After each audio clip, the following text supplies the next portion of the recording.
So today I want to talk to you really quick about a few open chords in drop D. Now, of course, this works for drop C sharp, your standard drop tunings. And I want to just really dispel perhaps a way of thinking that drop tuning is only for the... I mean, it is. It sounds really good to do that. But you can get away with more cleaner chords, cleaner tones, because it's not impossible to play a G major within this tuning. Now, for my theory nerds, they might be saying, well, that's not technically a G major because you're omitting the third. There's no B in that. So what's happening is I'm using my middle finger. You can use your ring finger, but I'm using my middle finger. This is the 5th fret on the top string, so that's a G note. It's muting the A string, and then everything else is open. D, G, D, and then I'm not playing the little E.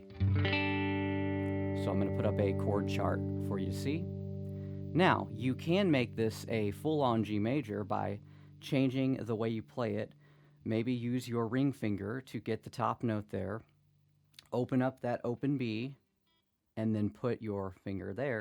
And then you get that chord. So as you can see, my middle finger's in the way. I'm not trying to flip you off. It's just the way, it's just the nature of this tuning. But I rarely play that chord. It's just not something I use in a lot of the styles of music I play. I'm going to kick back on a little bit of that distortion and show you kind of what I'm thinking. So here's your open D.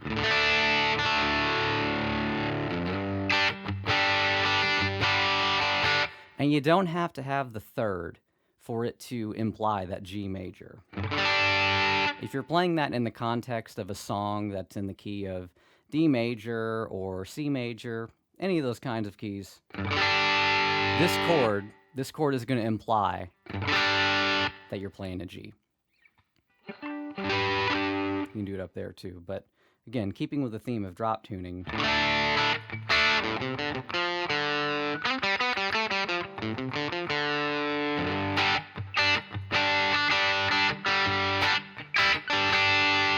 And don't be afraid to get your pinky finger, or again, it'll be your pinky, involved right up here on the B string. So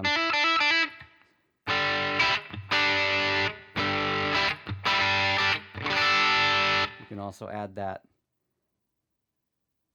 add 2 up here on the top. So that's the 5th fret of the little E string. So again, there's your basic fingering.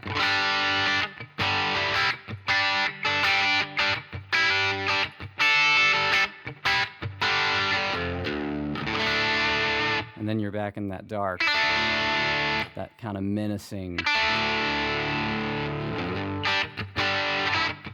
I'm kind of basing this lesson off a Charlie Daniels song called Long-Haired Country Boy, but I'm really thinking of the way Travis Tritt did it on one of his live performances many, many years ago.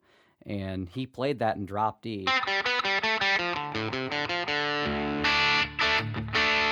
And then when he goes to the, I ain't asking nobody for nothing.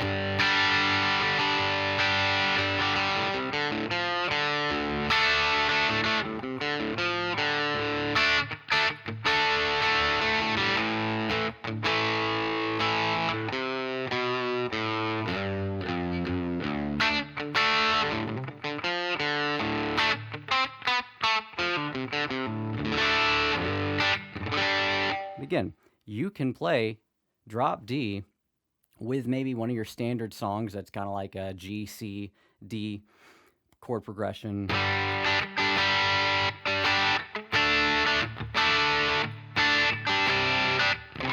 So there's a C, add 9, and I'm muting this top string here with my thumb wrap. The only thing that would be a little difficult is getting that full-on E minor 7. You would have to play it without that top root, and it would just kind of sound a little empty. But again, you can get away with it. Or learn other voicings. So I want to talk to you more about those kind of voicings in other videos, but today's video is just about being able to play in drop D and not being afraid to tackle a song that's more of your standard Western style chord progression, and you can stay in your tuning. But you're gonna have to get used to this. So I'm more comfortable using my middle finger to wrap, to get that right there. But it might feel more natural for you to use your ring finger and kind of like a C major styled fingering. But remember to mute that A string with the skin of your finger. So I hope that was helpful. This is just I'm trying to make this a 5-minute lesson, but it looks like I've went over a little bit. Anyway, like and subscribe. And don't be afraid to drop tune your guitar and still play some not necessarily metal music.